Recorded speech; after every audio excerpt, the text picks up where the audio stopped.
새로운 호흡을 주시고 저희들을 다시 살려내시고 또 이렇게 하나님 나라의 백성으로 열심히 우리를 완성해 가고 계시는 그 하나님의 은혜를 생각할 때에 아버지 하나님, 이 세상의 모든 것들이 그저 한낱 초계처럼 댓글처럼 여겨지는 것, 이거보다 더 큰 은혜가 어디 있겠습니까? 하나님, 더욱더 우리의 눈을 이 현실에서 하늘로 돌려서 우리 하나님만 바라보며 이 세상의 그 어떤 것도 우리를 낙심시키지 못할 수 있도록 이 아침에도 우리에게 말씀하여 주옵소서. 예수님의 이름으로 기도합니다. 아멘. 우리 사도행전 3장입니다. 19절 한 절이죠. 19절.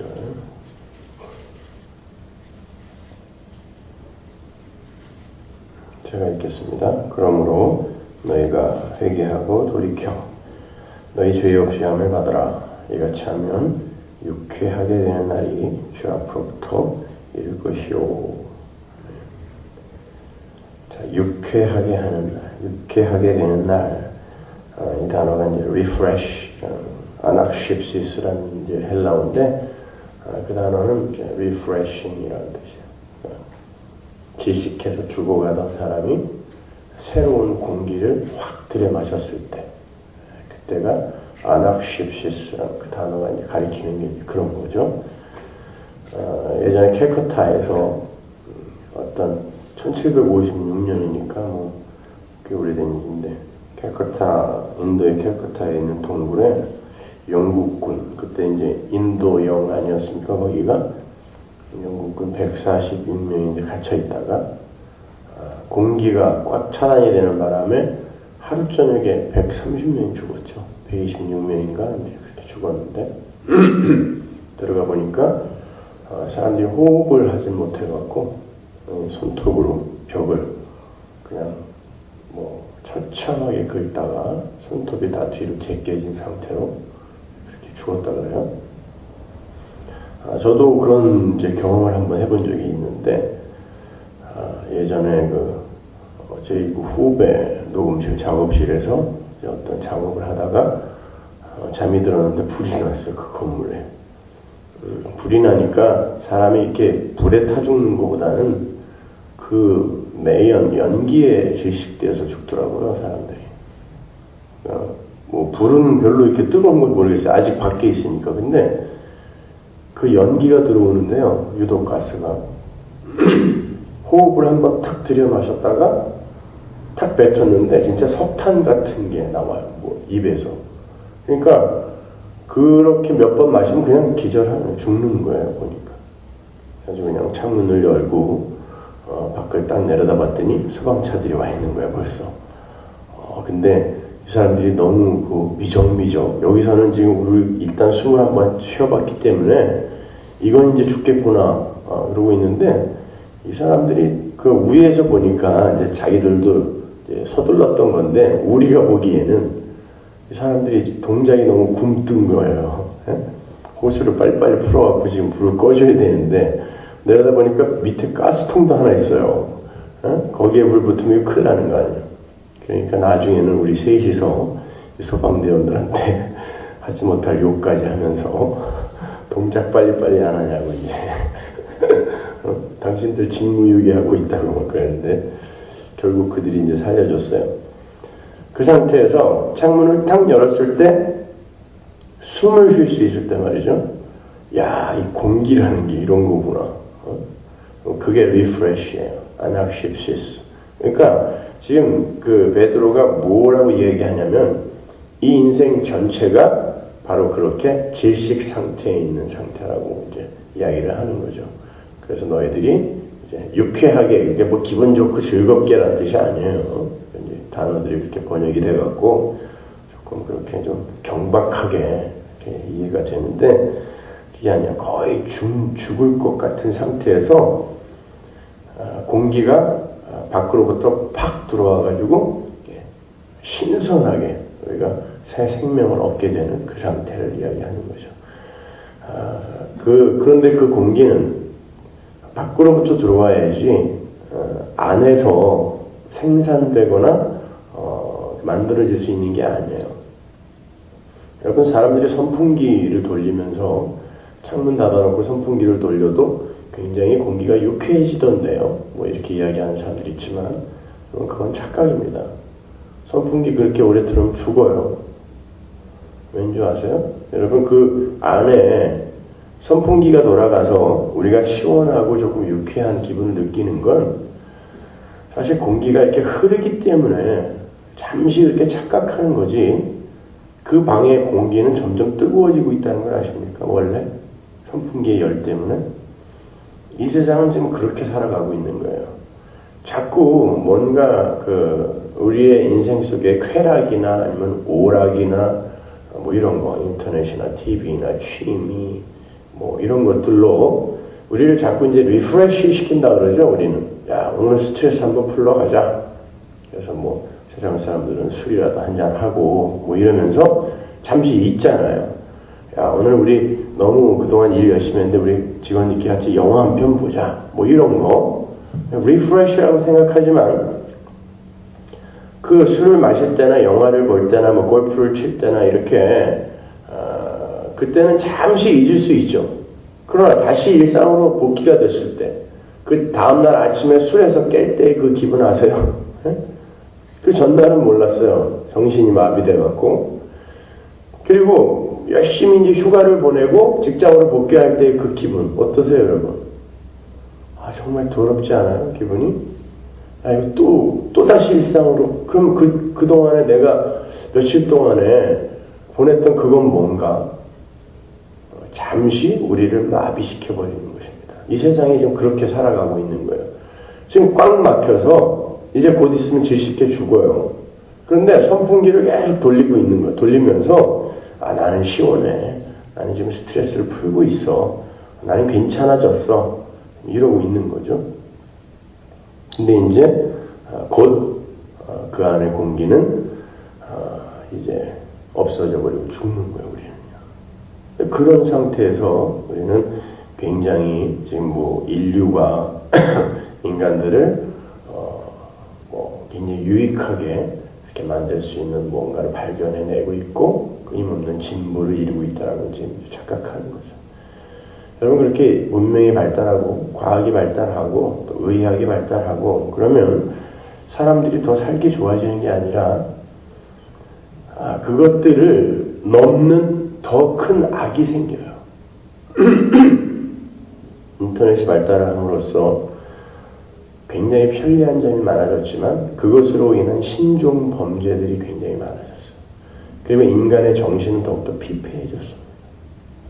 이제는 조그만 아이들까지 아무 때나 컴퓨터에 탁 들어가서 클릭을 하면 과거에 진짜 그 중고등학생 아이들이 어떻게 그냥 어디서 구하는지 음란서적을 하나 구해갖고 그걸 그냥 마르고 닳도록 보던 그런 시대와는 달리 애기들이 이제는 아무 때나 그런 곳에 들어가서 아무 제재 없이 그런 곳에 빠질 수 있게 되어버렸어요.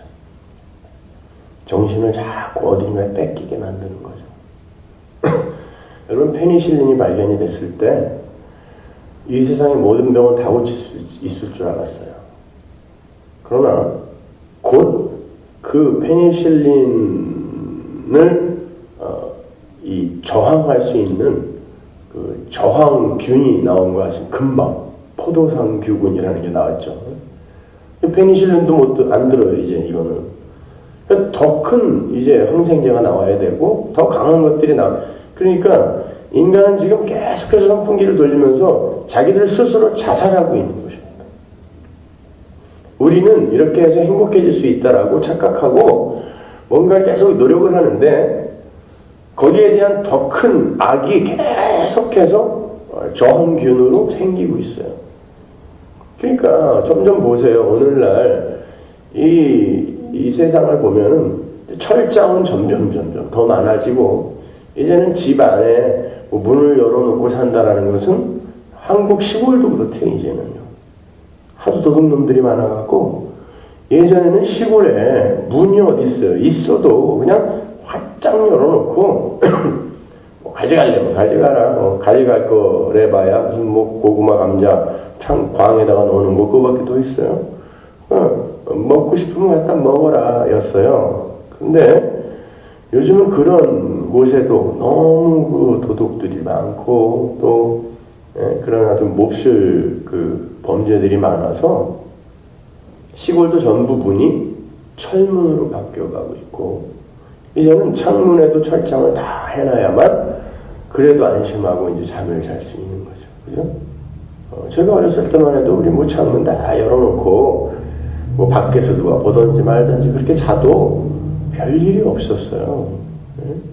그리고 제가 어렸을 때 이제 아버님이랑 새벽에 늘 산에 다녔는데 그래서 아마 지금도 제가 새벽에 일어나는 게 별로 힘들지 않은 것 같아요. 그러면 밖에요, 과일 가게에 과일이 그냥 놓여 있었어요. 그리고 주인도 없었어요.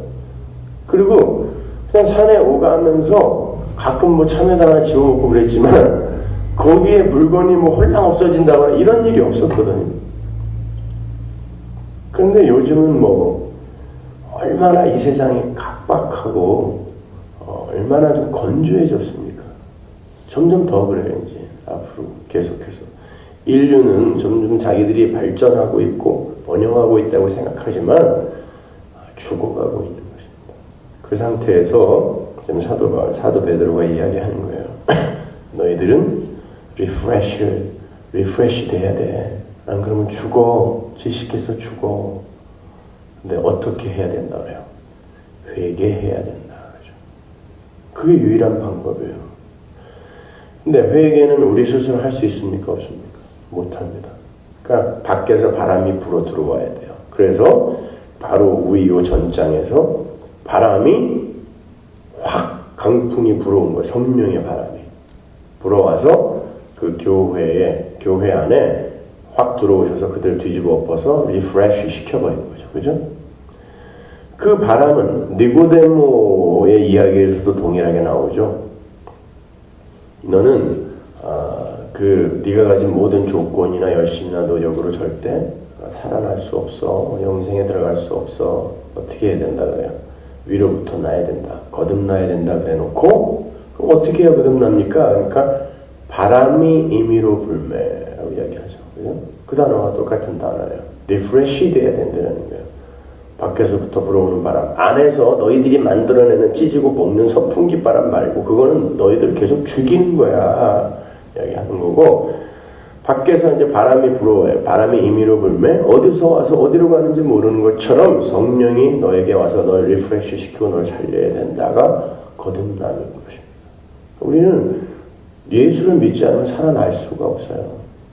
근데 오늘날 교회에서 보세요. 지금 우리가 요구하고 하나님께 원하는 것들이 다 뭡니까? 이 세상에서 선풍기 바람 돌려달라는 거예요. 그렇잖아요. 내가 자식이 이렇게 잘 되면 내가 행복할 것 같은데요. 내가 돈이 좀 많이 벌리면 행복할 것 같은데요. 내 사업이 이렇게 기적처럼 다시 일어나면 나는 행복할 것 같은데요. 이게 다 뭐예요? 그거를 뭐 긍정적 사고니 뭐니 고지론이 이런 걸 다 동원해서 내가 그걸 얻어낼 수 있게 해달라고 뭐 마인드 컨트롤까지 동원을 해서 교회가 긍정적 사고가 마인드 컨트롤이지 뭐예요? 네? 나는 될 수 있어, 나는 살 수 있어, 나는 성공할 수 있어. 이게 마인드 컨트롤이지 뭡니까? 심리학이지.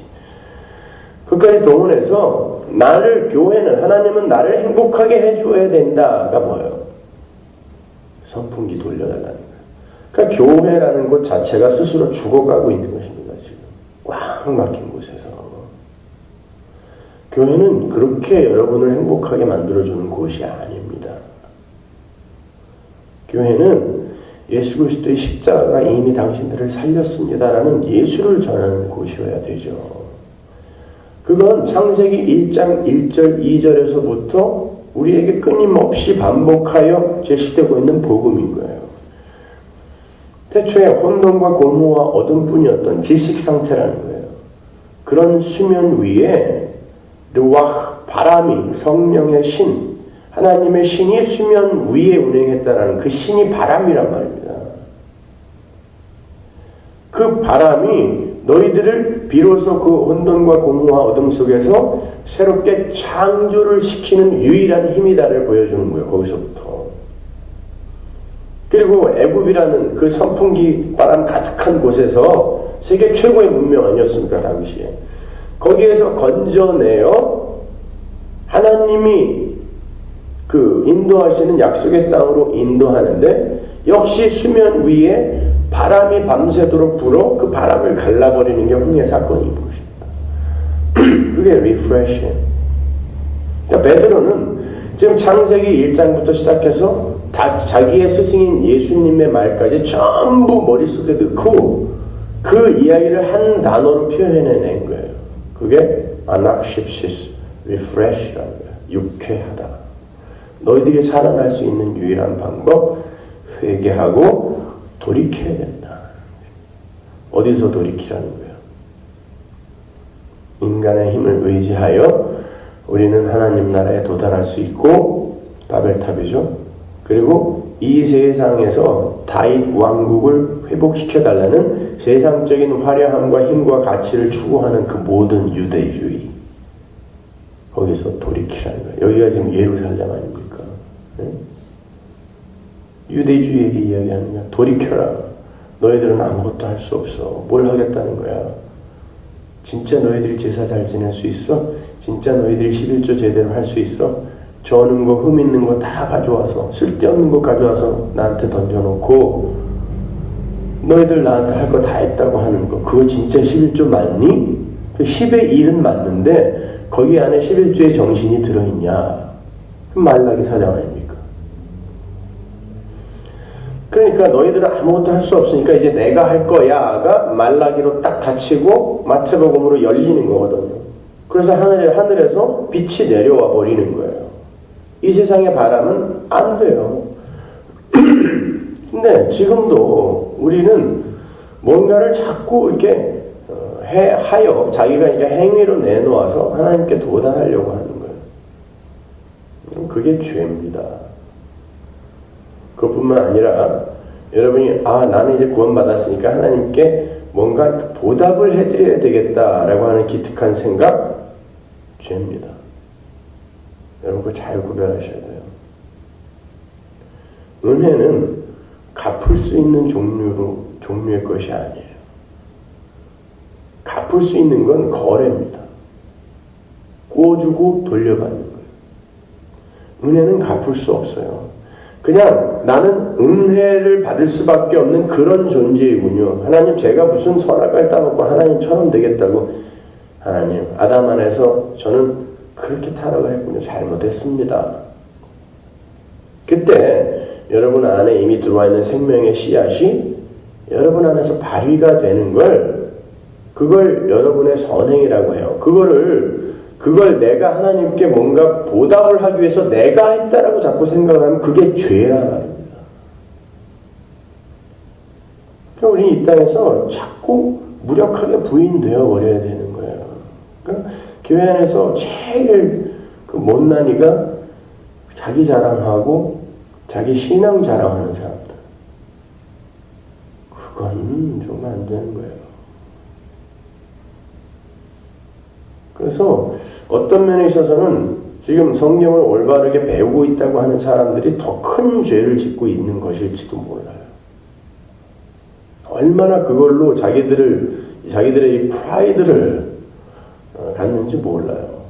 우리는 이 정도 알고 있어. 니네들은 도대체 뭐 하는 거야? 아니에요. 우리는 올바른 걸 배우고 가르쳐야 돼요. 근데 그 올바른 걸 배우게 되면 나는 점점 작아지고, 그리고 다른 이들의 죄악과 연약함과 어리석음 같은 걸 보면 그 안에서 내가 보여야 되는 것이지, 절대 너희들은 이제 큰일 났다, 쌤통이다, 그리고 넌 아직도 그 모양이냐, 이게 안 된단 말입니다.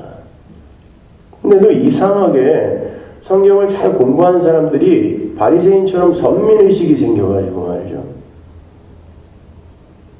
그게 죄라니까요. 예수님이 그들 보고 독사의 새끼라고 이야기하지 않았습니까? 파워 기독교를 지적하면서 자기들은 말씀으로 파워 기독교로 돌아가고 있는 거예요. 그건 안 되는 거예요, 여러분. 교회는 성숙할수록 점점 바보들만 앉아 있어야 돼요. 근데 계산된 바보. 정말 그 안에 값진 가치 있는 것들이 들어있는 그런 바보. 다 알고 얼마든지 나는 반격할 수 있고 반응할 수 있지만 응전할 수 있지만 성경 말씀을 통하여 내가 어떤 존재인지 나는 알아버렸기 때문에 내 힘을 나를 보호하고 나를 옹호하기 위해 안 쓰는 거예요. 힘은 있는데 그게 예수 아니었습니까? 예수처럼 바보가 어디 있어요? 하늘에서 12영도 더 되는 천사들을 불러서 다 죽일 수 있는 힘이 있으면서 그냥 십자가에 달려 죽다니요. 아니 어느 정도 맞다가 다시 확 내려와갖고 확 그냥 뒤집어 엎는, 로마를 뒤집어 엎는 그런 십자가였다면 이해가 가요. 근데 계속 맞더니 죽었어. 이게 뭐야? 에? 맞다가 갑자기 그냥 반전이 확 일어나갖고 십자가를 확 뽑아들더니 얘는 다 죽었다. 그리고 그냥 다 두들겨 패고 세상을 확 평정을 한 게 아니라 그 힘이 있는 분이 맞아 죽어버렸어요. 나를 위해 내 힘을 안 써버리는 거예요.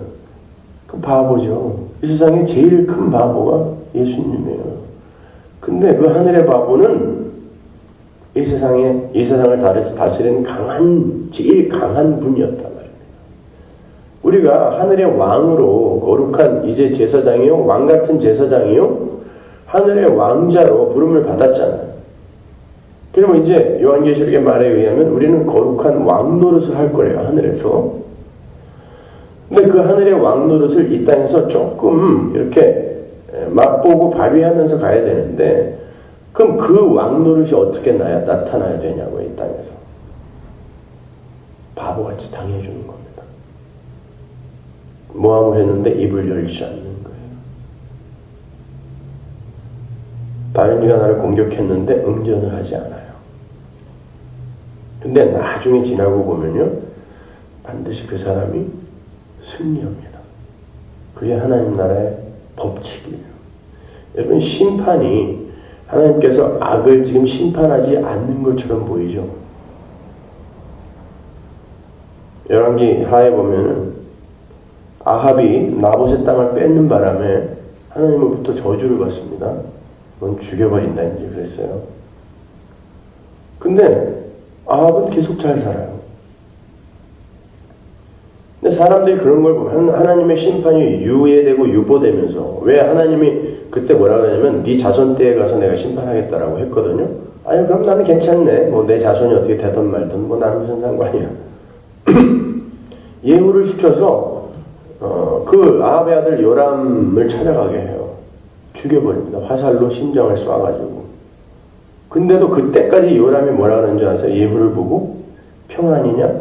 너 지금 나를 평안을 갖고 온 거야? 날 죽이러 온 거야? 그때까지도 관심은 자기의 평안밖에 없어요. 이 인간들이요.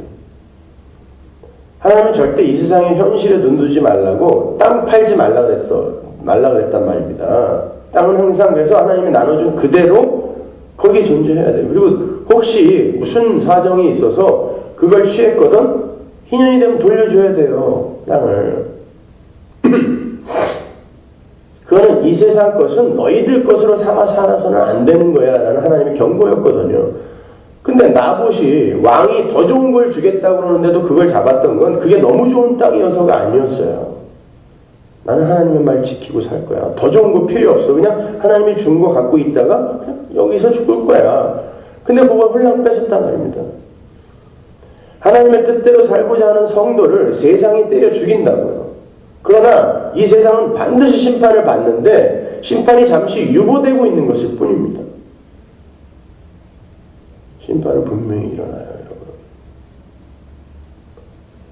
여러분. 아주 죄 짓고도 다들 잘 살던데요. 진짜 큰 도둑들은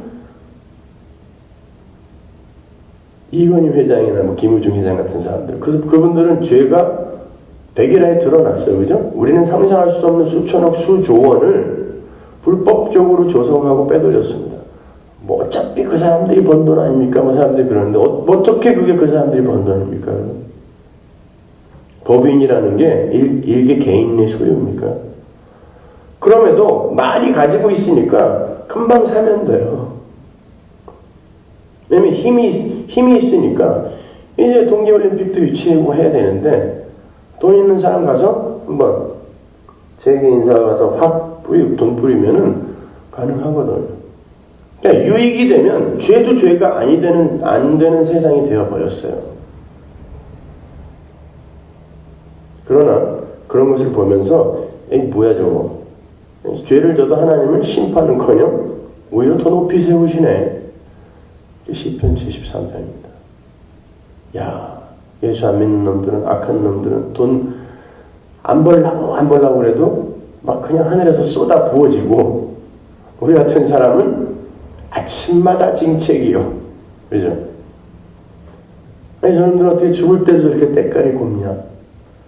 아니, 어떻게 살이 쪄도 그냥 눈이 튀어나올 정도로 살이 쪄? 이게 시편 기자의 녹두리 아니었습니까? 그러나 성소에 들어가 보니 내가 그들의 결말을 알게 되었다. 심판은 분명히 있습니다.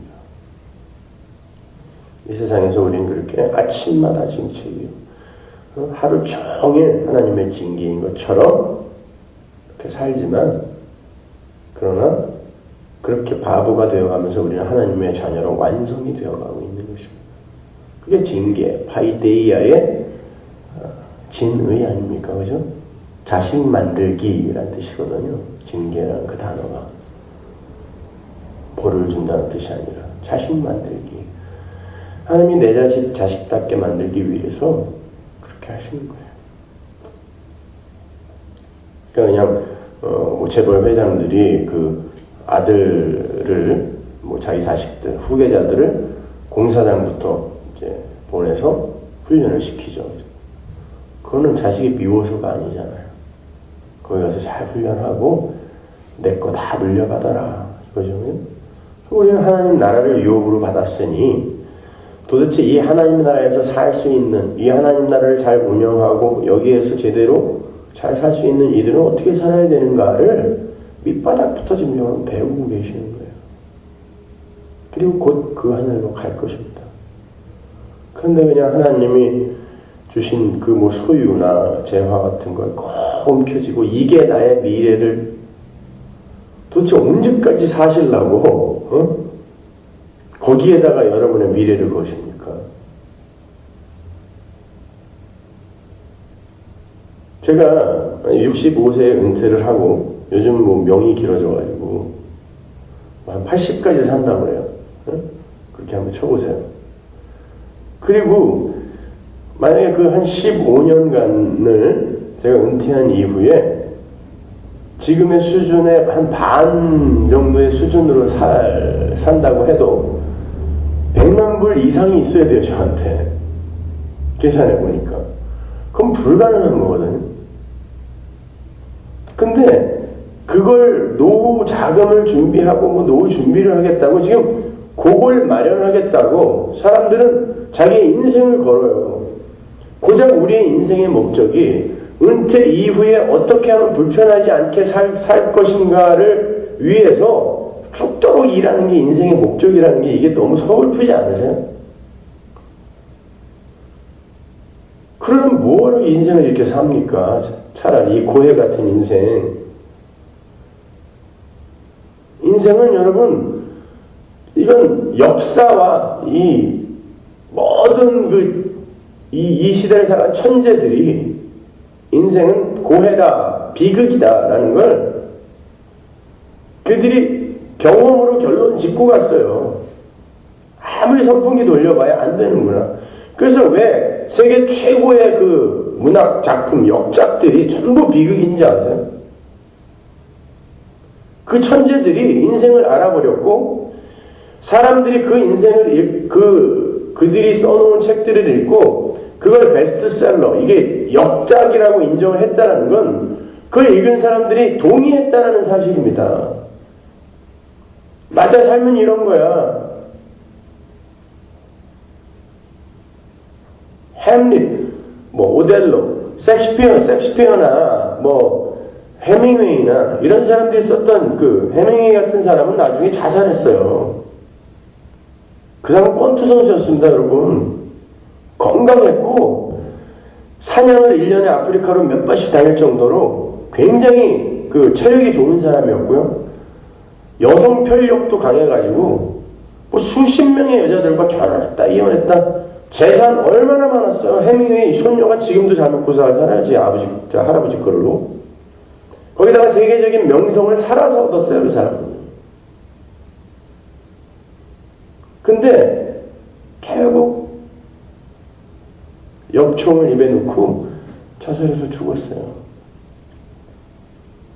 그 사람은 인생은 그래도 살아볼 만한 거야 라고 끊임없이 자기 최면을 걸으면서 살았던 사람이에요. 인생이 너무 힘들어. 뭐 쾌락이라는 건 다 지금 해보고 있고, 그리고 명성, 인기 다 얻었어요. 재산. 근데도 공허해. 야, 그래도 이걸 이기면서 싸워가는 삶이 그 자체가 가치 있는 거겠지? 이게 노인과 바다 아닙니까? 거대한 큰 다람쥐를 하나 잡았는데 세상에 와갖고 자꾸 뜯어먹어. 그래도 사투를 벌이면서 노인이 끝까지 갑니다. 왜 뼈를 안 버렸겠어요? 그래도 가치 있는 것일 거야 라고 스스로 자꾸 최면을 하면서 갔는데 결국 나중에는 뼈만 앙상하게 남은 아무짝에도 쓸모없는 그거 배 옆에다가 딱 달고 들어가서 자는 걸로 끝나는 거예요. 노인은 그렇게 잠듭니다. 그냥 인생은 그냥 그렇게 비극이구나. 그러니까 딱 쓰고서 죽어버린 거예요.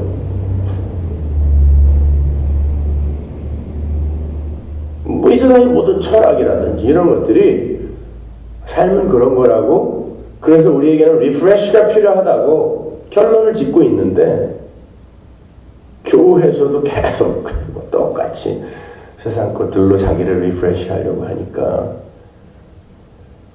도대체 이 시대에 기독교가 진짜 존재하는 건지, 예수 믿는 사람들이 진짜 있긴 있는 건지 궁금해요.